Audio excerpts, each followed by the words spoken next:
So look at Anthony Ryder from South Lyon, Michigan, recently selected as the Lions 2020 Fan of the Year. He has a passion about sports broadcasting. With the 112th selection in the 2021 NFL Draft, the Detroit Lions select Amon-Ra St. Brown, wide receiver, USC. One pride, baby! Yeah!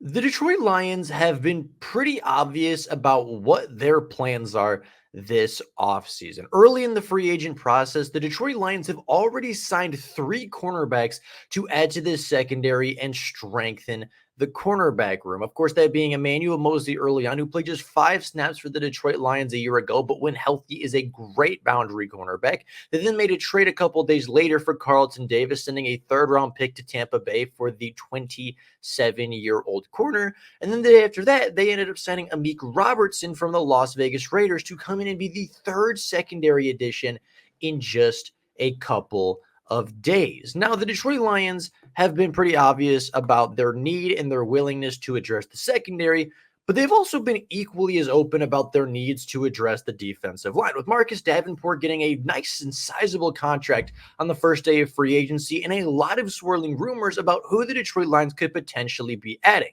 Early on, there was a lot of rumors that there was mutual interest between the Detroit Lions and Christian Wilkins, and more recently, there is news that both DJ Reader and Arik Armstead are on the radar for the Detroit Lions. Now, DJ Reader is already on his visit to Detroit. He should be in Detroit at the time of filming, and by the time you're watching this on March 14th, he's officially in the building getting tested for physicals, and there's a high likelihood that he does not leave the building without a contract. But more recently, it seems as though the Detroit Lions could also be interested in newly released and new free agent Arik Armstead from the San Francisco 49ers. So today we're going to take a look at both candidates, talk about which one we prefer, and whether or not it's realistic that both could end up being signees and both could end up in Honolulu Blue next season. So with all that being said, let's get into DJ Reader. We've talked about him a lot. He's on his visit today, the #1 nose tackle left on the market, and I think this is a very close deal to being done.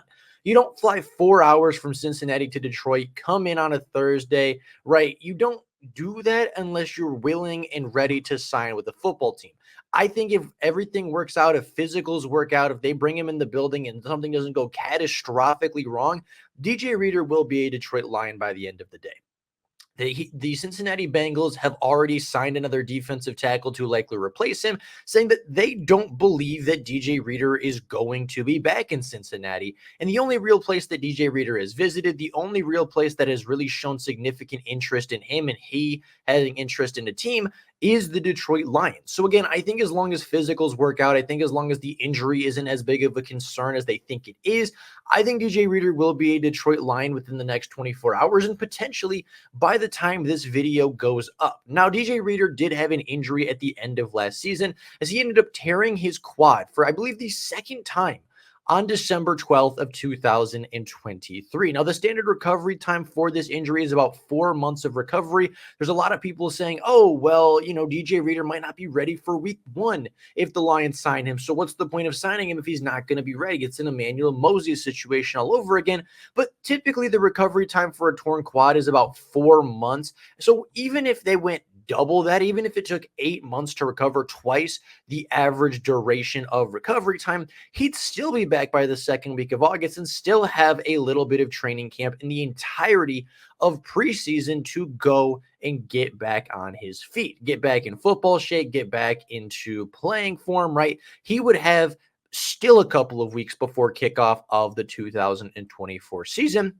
So I don't think that that is really a massive concern, right? Even if it took him 6 months, 7 months, he would still easily be ready for training camp and easily be ready for the start of the season. So as long as physicals work out, as long as there isn't some massive, big red flag that they had no pre-knowledge of, I'm fairly certain to say that DJ Reader will be the nose tackle of the Detroit Lions next year next to Aleem McNeil. I think that's a really good move for the Detroit Lions to add on the defensive line.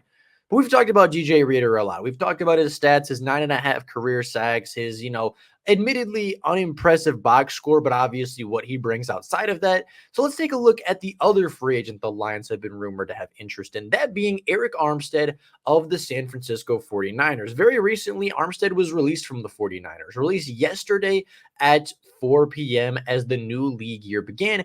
Arik Armstead is a 30-year-old defensive tackle that was making a lot of money on the San Francisco 49ers defensive line. A 6'7", 290-pound defensive tackle from the University of Oregon. Last year played in 12 games for the 49ers, had 5 sacks, 13 quarterback hits, and 4 tackles for loss. Now, I think there's a big conception. I think there is a big, misconception that Arik Armstead is this elite pass rusher, right? That he is this elite interior pressure guy, that he is going to 100% just turn around and add that pass rushing element to the Detroit Lions defensive line, or to any defensive line that he ends up joining. And while Arik Armstead is very good, and while Arik Armstead has had seasons surpassing the double-digit sack mark, he really isn't as prolific of a pass rusher as I think a lot of people think that he is. I think he has a lot of durability issues that kind of fly under the radar because of the stretch he had with the 49ers, where he was a really, really good pass rusher, and a very healthy one at that. Now, Arik Armstead has not played a full healthy season in the last 2 years, but has had a long storied career.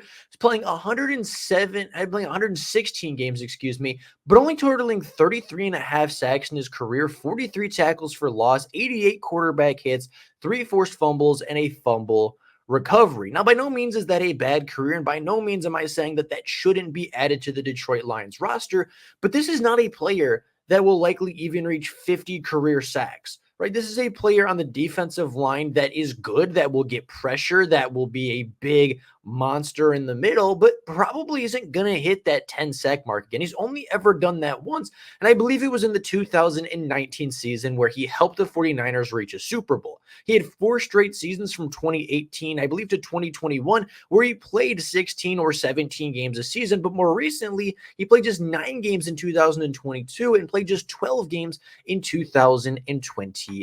So for all of the people that are upset and all of the people that don't like the Marcus Davenport situation because of injury concerns, for all the people that were ready to kick Jonah Jackson out the door because of injury concerns, Arik Armstead has missed more games than both of them over the last 2 seasons. So the durability is a concern, and I don't think you're getting this elite pass rushing defensive tackle.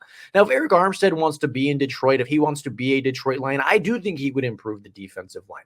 I do think he could be a rotational defensive tackle. I do think you could put him next to Aleem McNeil on third down and have them be a pretty good pass rushing duo from the interior, but we're not getting a Quinnen Williams, right? We're not getting an elite defensive tackle. We're not getting we're not getting a Jeffrey Simmons. We're not getting even Ed Oliver, really. Like, this is not a guy who's going to get 9, 10, 11 sacks next to Aiden Hutchinson. This is going to be a guy that gets 4, 5, 6 sacks, but is going to get a lot of pressure on the quarterback, is going to get a lot of quarterback hits on the quarterback, which is not something they were very accustomed to last year. Somebody that's going to get a lot of pressure on the opposing quarterback and force some errant throws.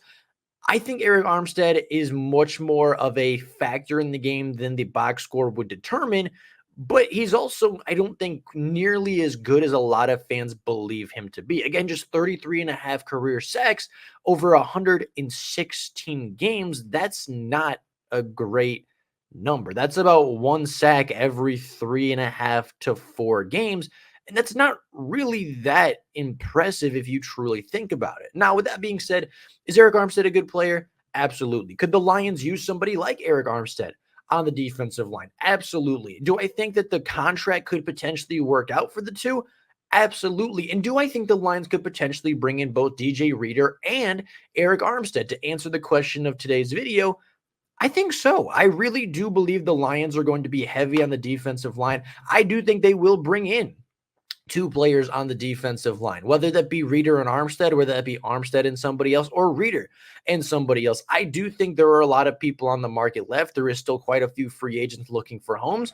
And I think the Lions could potentially do exactly what they just did at cornerback, go out and get 2 players, go out and get maybe even 3 players if you include the NFL draft, and really try to secure, really try to enforce the defensive line and have them be dominant for 2024. So with all that being said, that's all I got for you guys today. Let me know down in the comments below whether you want the Detroit Lions to sign both, whether you want them to sign multiple defensive tackles, or whether you have a strong preference between one or the other. Very curious what you guys have to say and what you guys think. But with all of that being said, that's all I got for you guys right now. Thank you all so very much for watching. And until next time, and as always, go Lions.